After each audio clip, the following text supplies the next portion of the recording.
Hello tout le monde, j'espère que vous allez bien. Donc aujourd'hui, nouvelle vidéo où je vais vous parler de mon utilisation d'Instagram, puisque c'est vrai qu'en ce moment ça fait un petit peu débat. Donc je vous avais déjà fait il y a pas longtemps une vidéo sur le désenchantement Instagram qui sera dans la barre d'infos, sur voilà, des pratiques un petit peu douteuses dont recourent plusieurs personnes sur Instagram.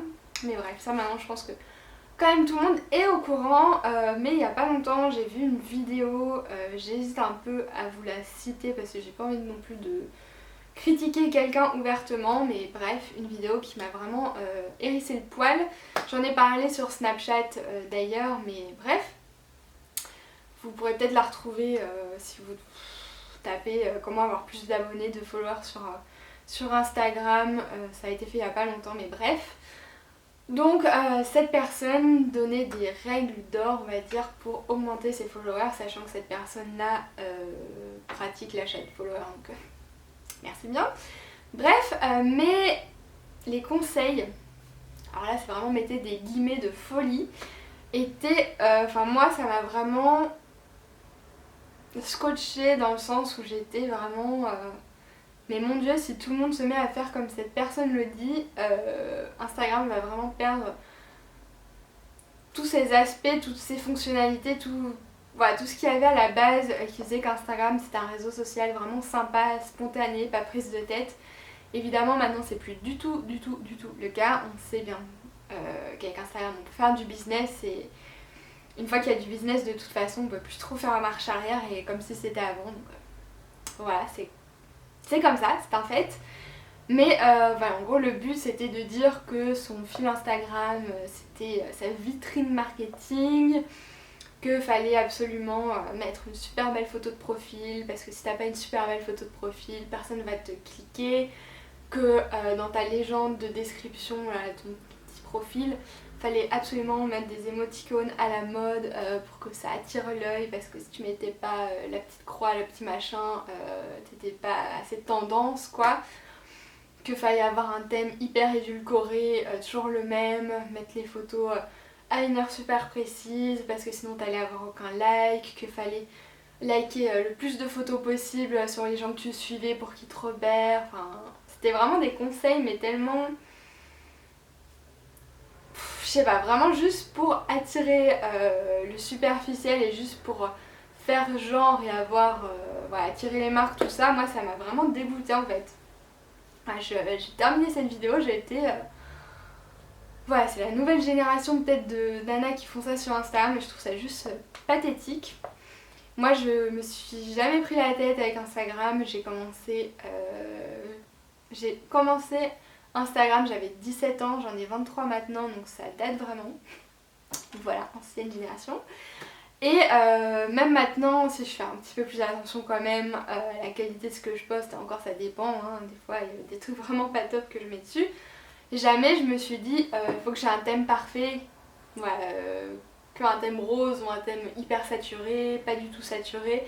Alors il y en a certes qui sont très jolis, il y en a certains qui sont au top du top, je suis tout le temps, qui sont ouf, bref ça j'ai rien à redire, mais c'est vrai qu'avec ces histoires de thèmes on a tendance à voir partout la même chose. Enfin, par exemple tous les thèmes hyper blancs ou hyper roses, tu vois ça, enfin, vraiment sur tellement de comptes que ça devient hyper lassant et hyper agaçant même, je trouve. J'ai déjà essayé d'avoir un thème Instagram, mais ça n'a jamais marché. Vous pouvez aller sur mon compte, vous verrez que c'est un peu ni queue ni tête. Ouais, un jour je vais mettre une photo hyper, assez saturée, colorée, le lendemain je vais mettre un truc... une photo en noir et blanc, enfin vraiment c'est pas du tout uniformisé, mais en fait j'ai pas envie de me prendre la tête à ça. Pour moi Instagram ça reste un plaisir, ça reste quelque chose de 90% on va dire spontané. Je dis pas que tout ce que je prends en photo je le poste directement après, mais je vais pas mettre 30 ans à faire une mise en scène. Des fois je le fais mais encore une fois c'est assez rare. Enfin, c'est pas des trucs hyper parfaits, moi j'ai juste pas envie de me prendre la tête et ça m'a pas empêché d'avoir quand même un quota d'abonnés plutôt cool. Donc voilà, je me dis c'est pas forcément parce que tu vas avoir un truc hyper cadré, hyper voilà, que tu vas avoir 50 milliards d'abonnés. pas forcément, ça peut marcher bien évidemment, ça marche avec certaines personnes mais pas avec tout le monde, enfin je veux dire, faut pas se mettre la pression du thème parfait pour réussir sur Instagram. Et encore, qu'est-ce que réussir sur Instagram, je ne sais pas. Mais voilà, c'est pareil avec les horaires de publication, se dire alors faut que je la poste obligatoirement le soir ou à la pause midi pour avoir le taux de like le plus grand. Si j'ai envie de poster une photo à 10h30, à 11h30, à 14h, à 16h ou à minuit, même si c'est pas là où il y a le pic de likes sur Instagram, tant pis. Je veux dire, je sais que pour par exemple quand c'est vraiment des business, des entreprises qui ont des stratégies, bon là je peux comprendre que ce soit quand même un vecteur vraiment important. Mais dans mon cas, je suis juste une nana qui partage ses photos sur Instagram.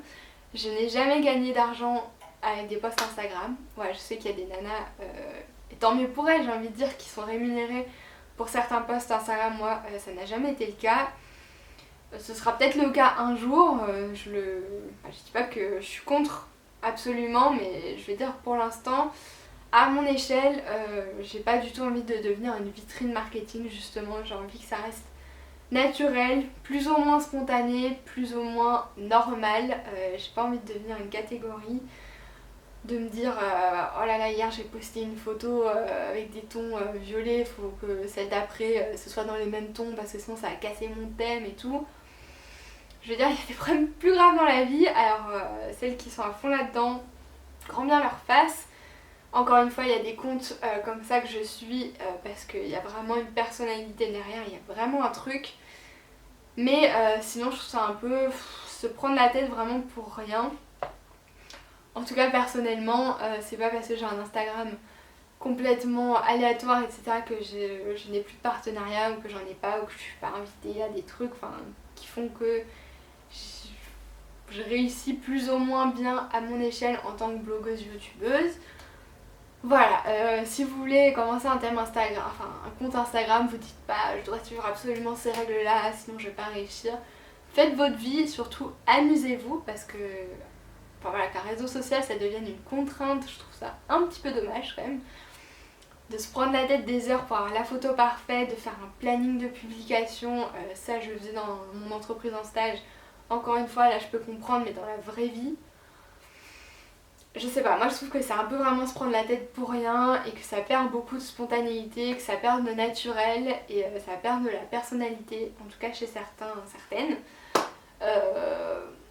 Voilà, moi c'est mon utilisation d'Instagram, j'ai pas envie que ça devienne une contrainte pour moi, mais loin de là, ça n'est pas du tout pour le cas et je pense que ce sera jamais le cas d'ailleurs.